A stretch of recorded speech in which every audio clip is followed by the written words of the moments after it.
전자발찌를 끊고 도주한 성범죄 전과자가 여성 2명을 살해했다고 경찰에 자수했습니다. 알고 지내던 여성을 상대로 범행을 저질렀습니다. 전자발찌 실효성 논란이 제기됩니다. 국회 본회의를 하루 앞두고 여야 원내대표가 국회의장 주재로 만나 언론중재법 처리 논의를 했지만 입장차만 확인했습니다. 내일 다시 협의에 나섭니다. 탈레반이 카불 공항 테러와 선을 그으면서도 미국의 공습은 명백한 영토 공격이라고 반발했습니다. 바이든 대통령은 이번이 마지막이 아니라며 군의 IS 공격 전권을 넘겼습니다.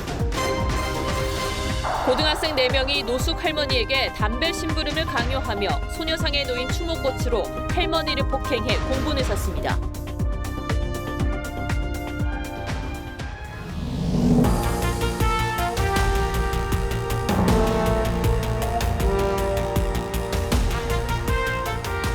시청자 여러분 안녕하십니까? 뉴스7의 김명우입니다.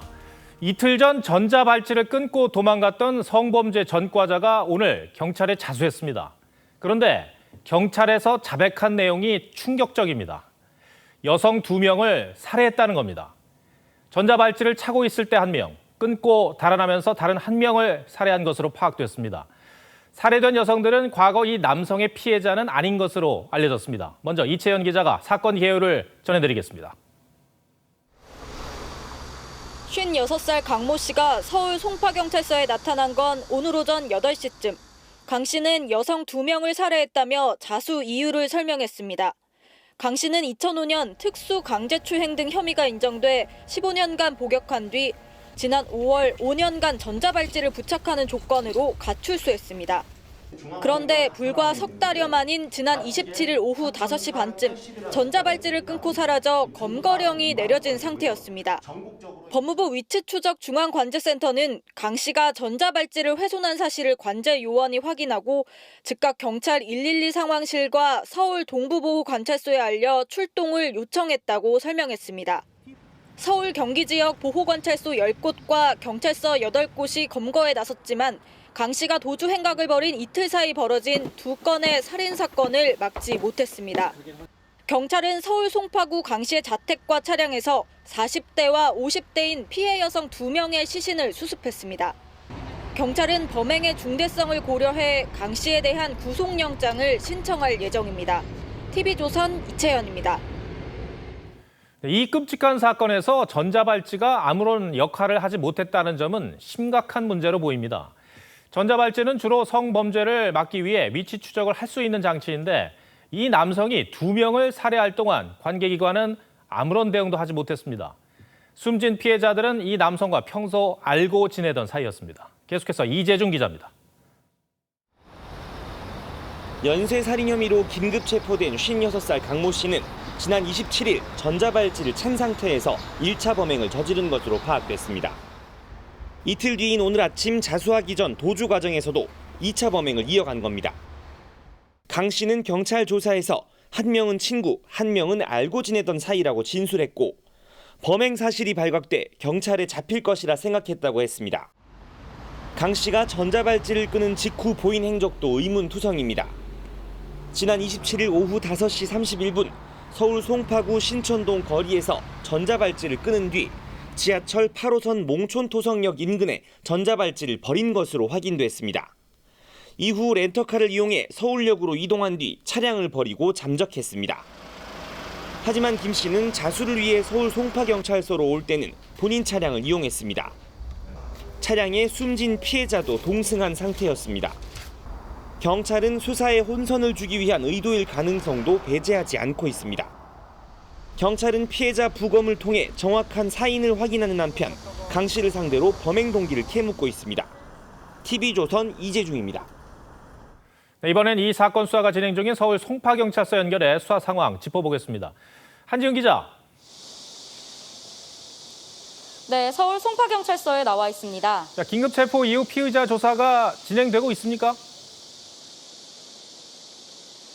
네, 경찰은 56살 강모 씨를 상대로 4시간째 범행 관련한 조사를 이어가고 있습니다.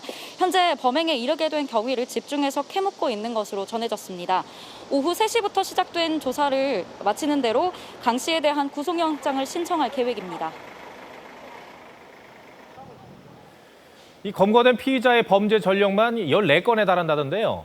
이 성범죄자 관리 주체인 법무부도 책임 논란이 불가피할 것 같은데 어떻습니까?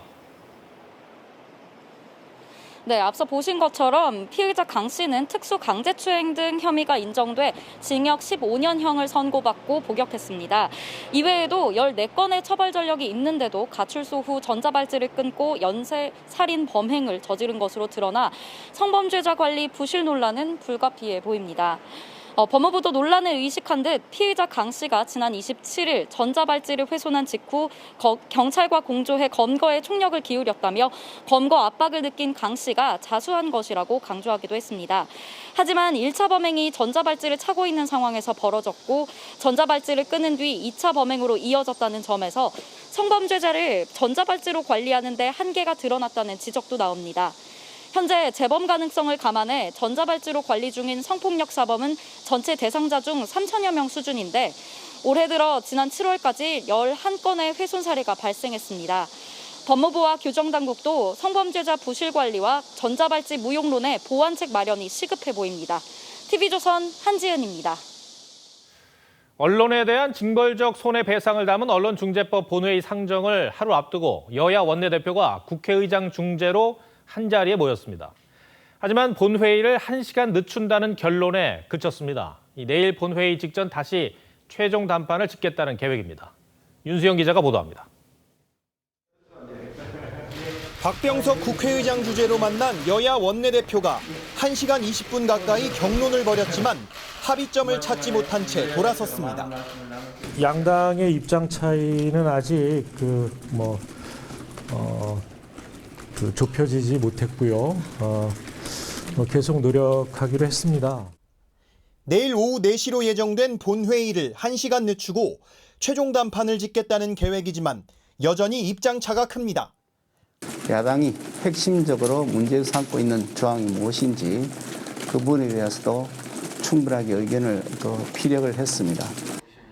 여권은 당내 일각에서 신중론이 제기되는 가운데 5개 언론단체가 제안한 사회적 합의기구도 고려 중인 것으로 전해졌습니다.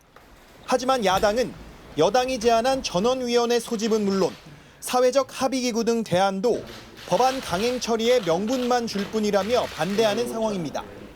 내일 법안이 상정될 경우 국민의힘은 무제한 토론, 필리버스터로 저지한다는 계획이지만 국회 회기 마무리로 이튿날 자동 종료됩니다. 현실적인 대응책이 없는 야당과 강행 처리에 부담을 느낀 여당 모두 여론전에 집중하는 가운데 송영길, 이준석 대표의 TV토론 일정까지 내일로 잡히면서 국회 안팎의 치열한 공방이 종일 이어질 전망입니다. TV조선 윤수영입니다. 민주당이 언론중재법을 반드시 처리하겠다는 가장 큰 명분은 이른바 언론개혁과 가짜뉴스 근절입니다. 야권의 극심한 반발에다 여권 내부에서도 다른 목소리가 나오고 있지만 강행 기류에는 큰 변화가 없어 보입니다. 과연 논란의 이 법안을 누가 어떤 과정을 거쳐 만들어냈는지 그들에게 오늘의 포커스를 맞춰봤습니다. 이스타항공 500억 원대 횡령 의혹 등에 대한 언론 보도로 당선 직후부터 곤욕을 치른 이상직 의원. 언론에 대한 징벌적 손해배상을 도입해야 한다고 앞장서 목소리를 높였습니다. 허위 보도 등으로 인한 인격적 침해도 상당하시잖아요. 가짜뉴스의 징벌적 손해배상제 도입이 필요하다고 봅니다. 가짜뉴스를 주장하며 의혹을 전면 부인했지만 결국 지난 5월 구속돼 재판에 넘겨졌습니다. 이상직 의원에 이어 문체위 회의장에 앉은 열린민주당 김의겸 의원은 야당 몫의 안건조정위원으로 언론중재법 상임위 통과에 결정적 역할을 했습니다. 청와대 대변인 시절 언론 보도로 흑석동 영끌 투기 의혹이 제기돼 사직한 김 의원은 언론 보도의 파장을 환경 오염물질과 비교하며 손해배상액 증액까지 주장했죠. 1,000만 원을 든 이유 중에 하나는 제가 한번 찾아보니까 대기환경보전법에서 이 굴뚝에서 오염물질을 배출할 때 그 벌금액이 5천만 원이더라고요. 법사위원장 직무대리로 새벽 법안 통과를 이끈 박주민 의원은 본인이 임대료를 5% 넘게 올리지 못하게 하는 법을 대표 발의한 뒤 법 시행 이틀 전 임대료를 9% 인상한 사실이 언론 보도를 통해 알려지면서 내로남불 비판을 받은 바 있습니다. 민주당 미디어 특위에서 개정을 주도해온 김용민, 김남국 두 의원은 대표적인 당내 강경파이자 친조국 인사로 꼽힙니다. 이들은 조국 전 장관이 강화된 징벌적 손해배상제 도입을 서둘러 달라고 주장한 당일 언론중재법 개정안을 발의하며 미리 약속했냐는 비판을 받기도 했죠. 김 의원은 기성 언론이 유튜버들의 가짜뉴스를 전파하는 역할을 하고 있다고 주장했고 유튜버들이나 이런 분들이 가짜뉴스 같은 것들을 만들어서 퍼뜨렸을 때 그것을 실제로 파급력 있게 유통시키는 것은 또 기성 언론들입니다. 친문 윤건영 의원의 발언에선 좋고 나쁜 언론사를 바라보는 여권의 시선이 어떤지 느낄 수 있습니다. 좋은 기사, 나쁜 기사 이게 맞는 구분법 아닌가요? 좋은 언론이 좋은 기사를 쓰는 거겠죠. 네. 예, 그래서 뭐 전 나쁜 언론들에 대해서는 좀 우리 국민들 스스로가 판단하고 있지 않습니까? 국제 언론단체를 향해 뭣도 모른다고 지적했던 송영길 대표는 언론법에 강하게 반발하는 야당을 향해 이런 말을 남겼습니다.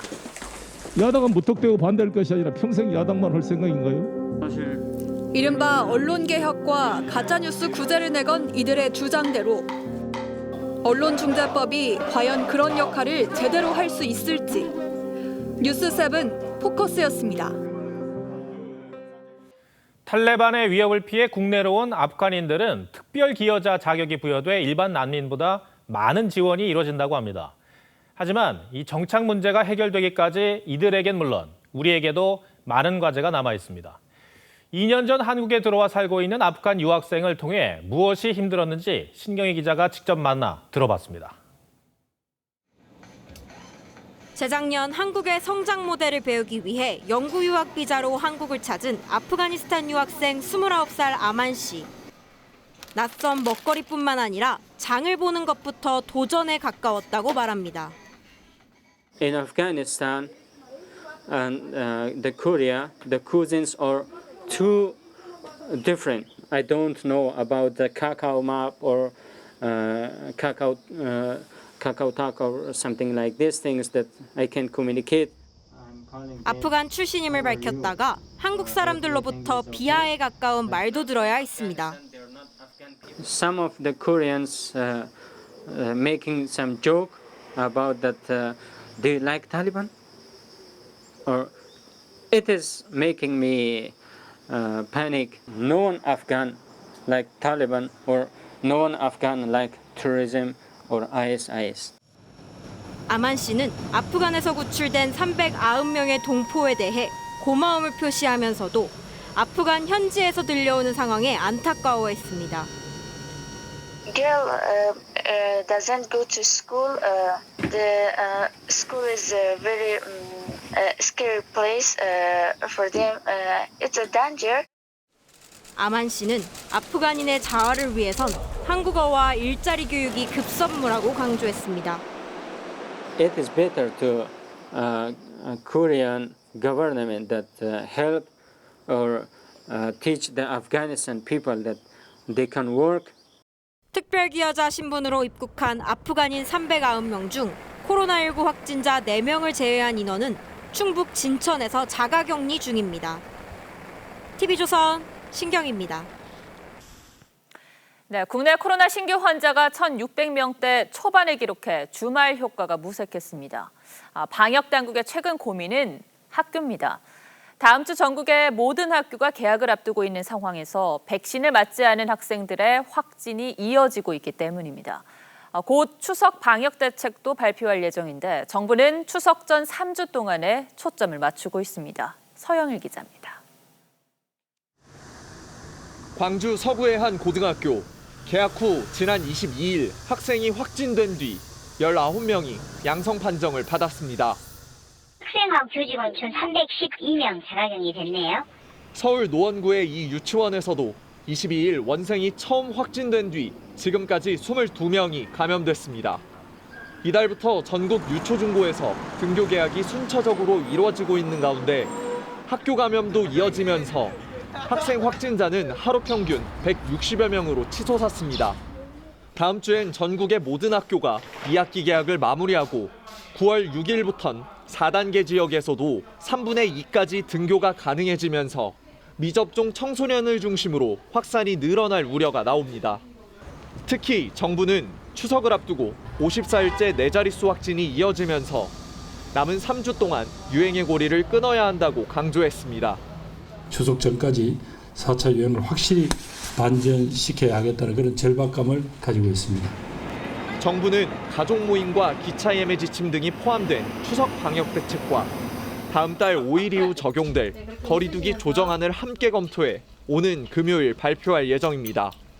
또 외국인 근로자가 많은 철도, 도로, 건설 현장에 대해 월 1회 PCR 검사를 의무화하고 불법 체류 외국인에게도 접종 참여를 당부했습니다. TV조선 서영일입니다. 유행의 고리를 끊어야 하지만 불법 영업을 하는 유흥업소는 계속 적발됩니다. 예약제로 운영하거나 CCTV로 감시하며 단속을 피하는 건데 경찰관에게 호객 행위를 하다가 덜미를 잡히는 황당한 일까지 벌어졌습니다. 오선열 기자입니다. 단속반이 불법 영업 유흥주점에 들이닥칩니다. 업소 곳곳에서 방역수칙을 어기고 술판을 벌이던 남녀 일행이 포착됩니다. 집합 금지는 다 아시죠? 신분증 좀 다 제시를 해주세요. 회원제나 예약제로만 운영하고 CCTV로 업소 내외부를 감시하기도 합니다. 단속을 피하기 위해서 이 CCTV를 보는 거죠? 아니요, 원래 있던 거예요. 단속반을 피해 테이블 아래 소파에 눕고 일어나세요 빨리. 두 명 더 여기. 알았다고요. 방석을 덮고 구석에 숨었다가 결국 들통납니다. 선생님 일어나세요. 네. 뭐야? 경기 안양에선 경찰관에게 호객 행위를 하던 유흥업소도 적발됐습니다. 호객분들이 와서 아가씨들 있다. 그러면 이제 쓱 달려가고. 서울의 무허가 유흥업소에서도 보일러실에 숨어있던 손님과 종업원 10여 명이 덜미를 잡힙니다. 보일러실에 숨어 있다가 걸려서 나오라고 해갖고 나오는 장면. 지난 26일과 27일 지자체와 경찰의 불법 영업 합동단속 결과 서울 유흥업소 2곳에서 64명, 경기 유흥업소 11곳에서 68명이 적발됐습니다. TV조선 오순열입니다. 네, 내일이면 수도권 거리두기 4단계가 8주차에 접어드는데 확산세는 여전합니다. 일부에서는 방역 정책을 위드 코로나로 전환할 때라는 의견이 나오는데 지금의 정책과 어떻게 다른지 또 조건은 무엇인지 사회정책부 박상준 기자와 따져보겠습니다. 자, 박 기자, 위드 코로나 말 그대로 이제 코로나와 공존하는 일상을 이야기하는 건데 확산세가 꺾인 것도 아닌데 왜 언급이 되는 겁니까? 네, 우선 위드 코로나가 나오게 된 배경부터 좀 설명을 드리겠습니다. 네. 4차 대유행 때 전파력이 높은 델타 변이가 등장했는데 코로나 종식이 사실상 불가능하다는 인식이 많이 퍼졌습니다. 독감처럼 함께 가야 한다면 방역 체계를 고위험군 위주로 효율성 있게 가져가는 게 위드 코로나의 핵심 전략입니다. 그러니까 지금은 확진자 발생이 방역 체계의 기준이 되고 있는데 이거를 고위험군 위주로 바꾸겠다 이런 의미군요. 해외에는 이 위드 코로나를 실행하는 곳도 있습니까? 네, 대표적으로는 영국과 싱가포르가 지금 앞장서서 위드 코로나를 실행을 하고 있고요. 예. 사실 두 나라의 내용은 완전히 상반됩니다. 그렇군요. 네, 영국이 지난달 19일 자유의 날을 선언하고 방역 조치를 대부분 해제한 것과 달리 싱가포르는 완만한 이완을 추구하고 있습니다. 사실상 우리의 방역과 다를 바 없다는 게 정부의 설명인데 다만 확진자 집계를 중단하고 치명률 관리에 초점을 둔다는 게 다르다고 할 수 있습니다. 그러니까 아직까지 나라마다는 위드 코로나 개념이 조금씩 다른 것 같은데 우리나라도 장기적으로는 이 위드 코로나로 가야 하지 않겠습니까? 네, 가장 중요한 건 아무래도 접종률입니다. 영국과 싱가포르는 2차 접종까지 완료율이 60% 전후인 상황에서 전환을 시도했습니다. 예. 현재 우리나라는 1차 접종률이 55%, 접종 완료율은 30%에 채 못 미칩니다. 방역당국은 1차 접종률 70%를 달성해야 검토해 볼 수 있다는 입장입니다. 정은경 질병청장의 설명 들어보시죠. 고령층은 저희 생각으로는 90% 이상, 그리고 일반 성인에서도 80% 이상의 예방접종률이 완료가 되는 게 필요하고. 네, 다만 접종률이 올라가도 방역 완화는 신중해야 한다는 입장입니다. 영국은 접종 완료율 50%의 위드 코로나를 시작했고 방역도 완화해서 확진자가 하루 4만 명까지 치솟은 상황입니다. 반면 접종 완료율이 77%에 달하는 아이슬란드에선 최근 석 달간 사망자가 1명에 그쳤습니다. 네. 접종 완료율이 70%는 넘어서야 치명률이 낮아진다는 얘기입니다. 총리가 2차 접종률 80%를 넘어섰다고 밝힌 싱가포르는 지난주 치명률이 독감보다 낮았습니다. 결국에는 이 접종률이 관건이 되겠군요. 그런데 최근 우리 군에서 위드 코로나를 실험한다는 말이 나와 논란이 일었었는데 어떤 일이었죠? 네, 군은 이달 말이면 접종 완료율이 93%에 지금 달한다고 설명을 하고 있는데요. 예. 그렇다고 또 고위험군이 거의 없습니다, 군에서는. 그래서 때문에 방역 조치를 일부 완화하겠다는 건데 영내 마스크 착용 의무를 해제한다는 내용이 포함돼 장병들을 실험 대상으로 삼는 것 아니냐는 논란도 일기도 했습니다. 방역당국은 현실에 맞는 완화책을 논의하겠다고 한 발 물러섰습니다. 하지만 이 위드 코로나 시대가 된다고 하더라도 우리의 일상이 예전으로 돌아가기는 좀 힘들지 않겠습니까? 네, 인류의 일상이 감염병 유행을 겪으면서 변화했다고 볼 수 있는데요. 1890년대 결핵 유행 이후 환기의 중요성이 강조됐고 100년 전 스페인 동갑 때는 기침과 마스크 예절이 생겼습니다. 포스트 코로나 시대엔 마스크 착용과 손 세정제 사용이 당연한 것으로 자리 잡을 것으로 보입니다. 재택근무나 비대면 서비스, 국제적으로는 야생동물 시장 등 규제도 엄격해질 전망입니다. 바이러스 하나가 우리의 많은 것을 바꿔놓은 것 같습니다. 박 기자, 잘 들었습니다.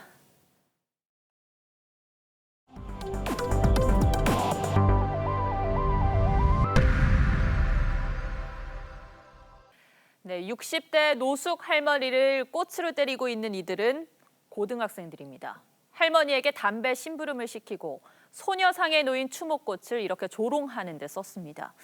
철없는 장난으로 보기에는 도를 넘어선 행동이라 공분을 샀습니다. 신유만 기자입니다. 교복 차림의 남학생이 노란 비옷을 입은 할머니를 꽃으로 때립니다. 담배를 사오라며 욕을 하고 폭행합니다. 아니 근데 사줄 거 안 사주고 그것만 딱 말이에요. 할머니가 학생이냐고 물어도 계속 조롱하며 괴롭힙니다.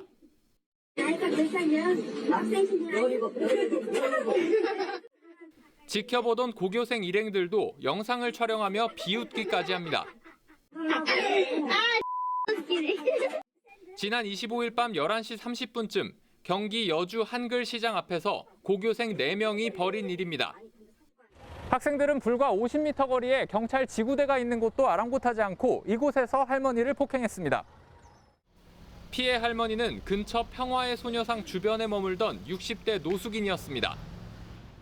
평소에 자주 보이시고 하셨던 분인데 그런 일 당하셨다고 하니까 좀 되게 걱정됐어요. 고교생들이 휘두른 꽃은 소녀상에 있던 추모 국화였습니다. 소녀상 뒤에서 잡으래요. 골목에서 담배 피고 술 먹고 난리예요. 청와대 국민청원에는 고교생들의 신상 공개와 처벌을 촉구하는 글이 올라왔습니다. 경찰은 조만간 할머니를 폭행한 고교생 등 일행 4명을 소환해 조사할 예정입니다. TV조선 신유만입니다. 정부의 가계대출 조이기 압박이 시장에 즉각 반영되고 있습니다. 은행들이 다음 달부터 신용대출 한도를 연봉 이내로 줄이겠다고 계획서를 제출했습니다. 막히기 전에 미리 대출을 받으려는 이들이 몰리면서 신용대출 증가폭이 일주일 새 6배 뛰었습니다. 김자민 기자입니다. 다음 달부터 주요 은행에서 연봉을 넘는 신용대출이 막힙니다. 5대 시중은행과 인터넷뱅크 등은 지난 27일 금융감독원에 신용대출 상품 대부분을 연소득 이내로 줄이겠다는 계획을 제출했습니다. 마이너스 통장도 5천만 원 이내로 묶입니다. 대출 한도를 축소하라 또는 한도를 제한적으로 운영하라라는 권고가 계속 있다라고. 대출 축소가 시작되기 전에 미리 받아놓으려는 수요가 늘면서 5대 시중은행의 신용대출은 일주일 새 6배로 폭등했습니다.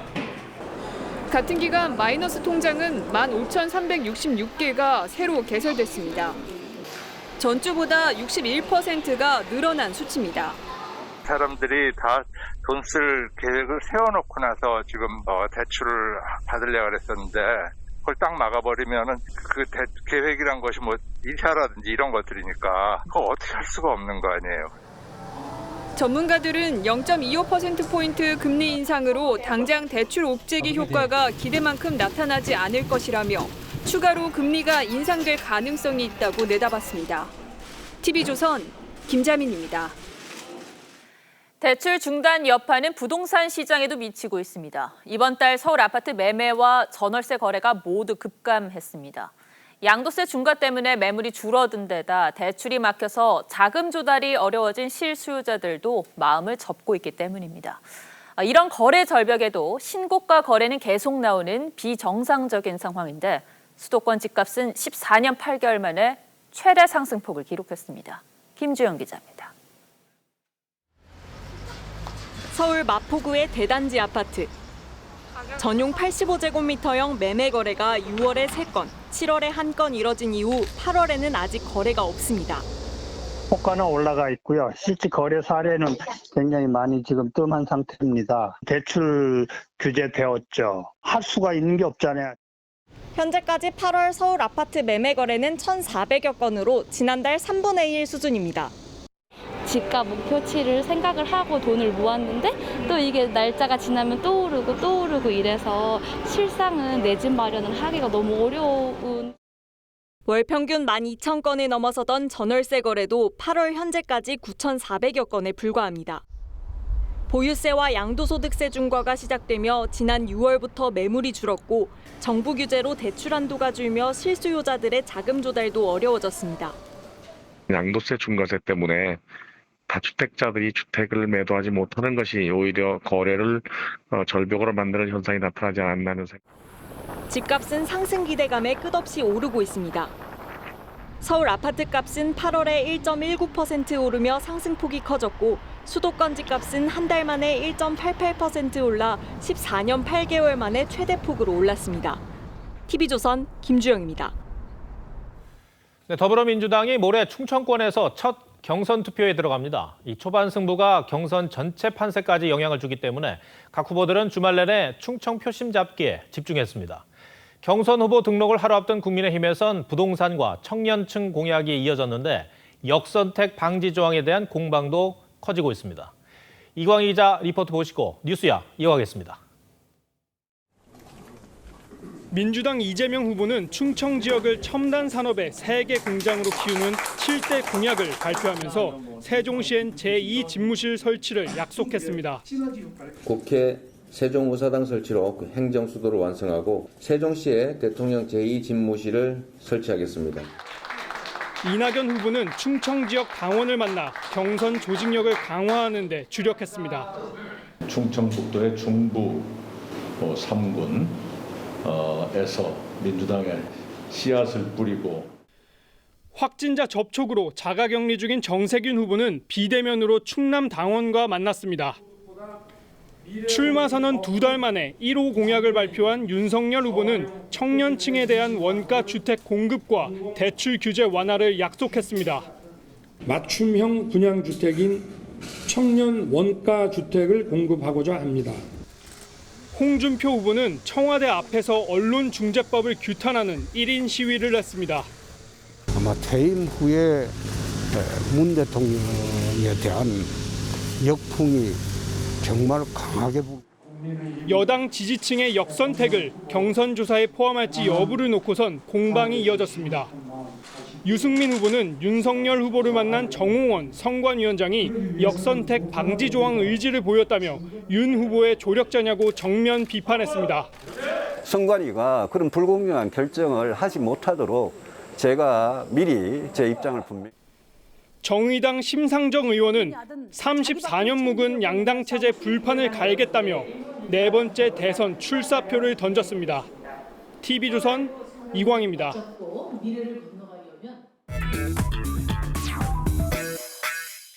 네, 뉴스야 시작합니다. 정치부 최지원 기자 나와 있습니다. 첫 번째 물음표 볼까요?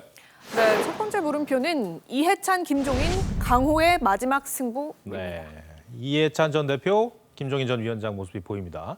지금 표면적으로는 공식적으로 정치 일선에서는 물러난 그런 상태인 거죠? 네, 그렇습니다. 현재 시점으로는 두 사람 다 공식적인 직함은 없습니다. 하지만 꾸준히 뉴스에 오르내리고 있는 이유, 대선을 190여일 앞두고 여야 유력 대선 주자의 킹메이커로 꼽히고 있기 때문입니다. 먼저 친노 좌장으로 불리는 이해찬 전 대표를 보면 아직 민주당 예비 경선이 이제 한창인데 일찌감치 이재명 후보 측에 합류를 했다. 이렇게 봐도 되죠? 네, 맞습니다.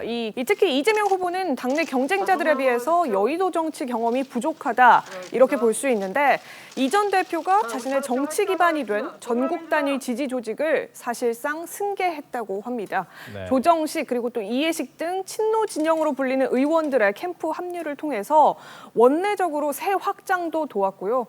또 대북 정책 철학을 공유하는 문정인, 이종석, 정세현 등 외교안보 전문가들의 합류에도 이해찬 전 대표 역할이 컸다고 알려지고 있습니다.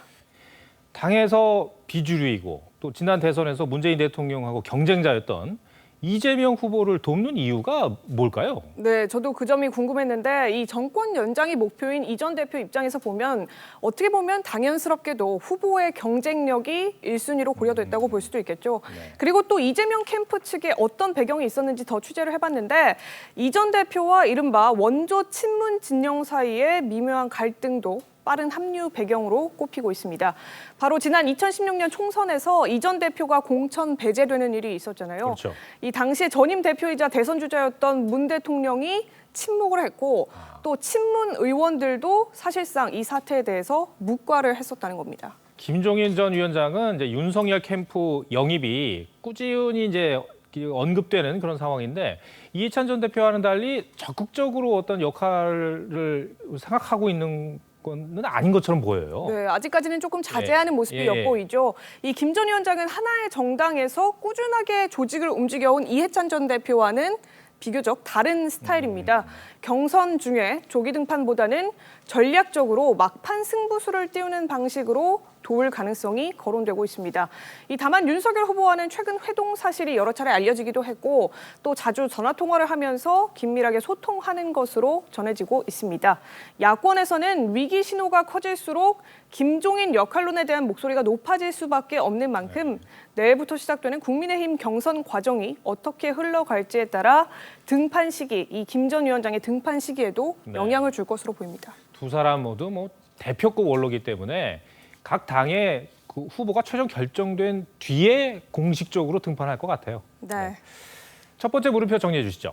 네, 첫 번째 물음표 강호의 마지막 승부의 느낌표는 영원한 상황도 없다로 하겠습니다. 이 김종인 전 위원장의 저서죠. 영원한 권력은 없다에서 한번 따봤는데요.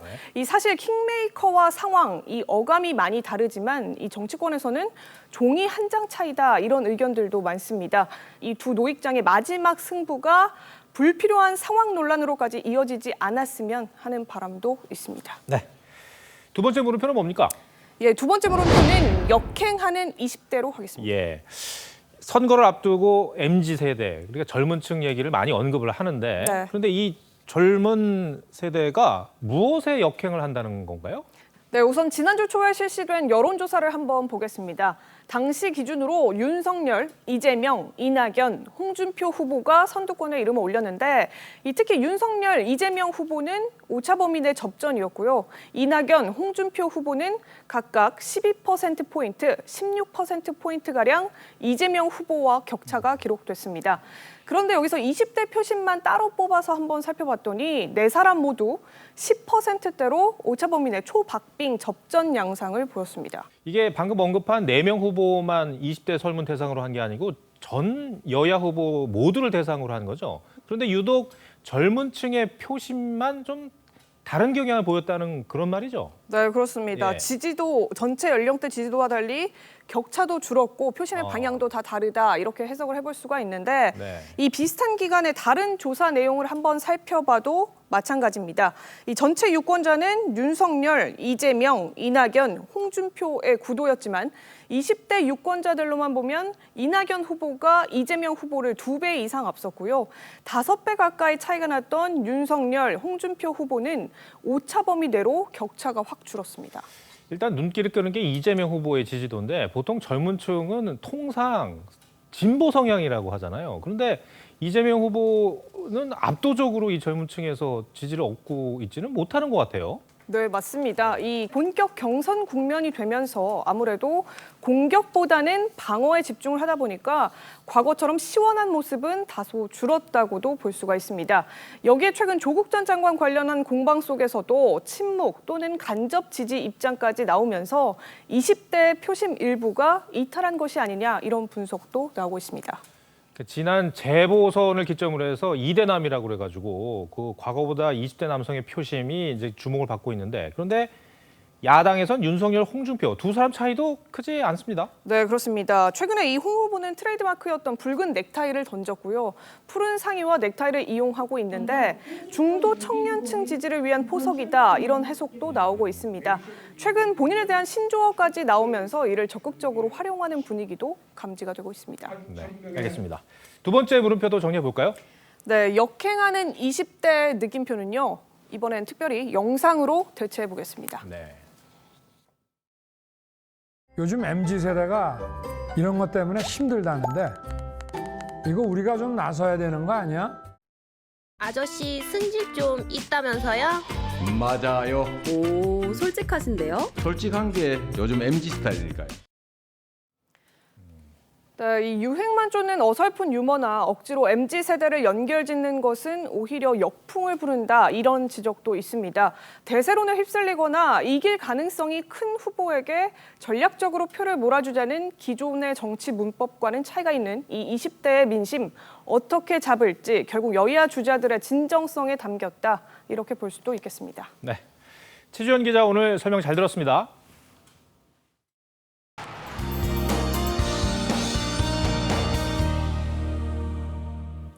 저물어가는 8월이 아쉬운 듯 오늘 종일 하늘 표정이 좋지 않았습니다. 전국 하늘에 구름이 가득했고 곳곳으로 비가 내렸죠. 오늘 저녁까지 경남권 해안에는 5에서 30mm의 비가 더 이어지겠습니다. 내일도 흐린 날씨 속에 남부지방에 낮 동안 비가 내리는 곳이 있겠고요. 제주에는 오후에 소나기가 지나겠습니다. 전남과 경남 서부에는 5에서 30mm, 전북에는 5mm 안팎의 비가 살짝 지나겠고 제주에는 5에서 20mm의 소나기가 예상됩니다. 기온 보겠습니다. 내일 한낮 기온 서울과 청주 28도로 오늘보다 기온이 조금 오르겠고 대구와 부산은 29도로 오늘만큼이나 후텁지근하겠습니다. 다가오는 화요일부터 목요일까지는 전국 대부분 지역에 비가 내릴 전망입니다. 날씨였습니다.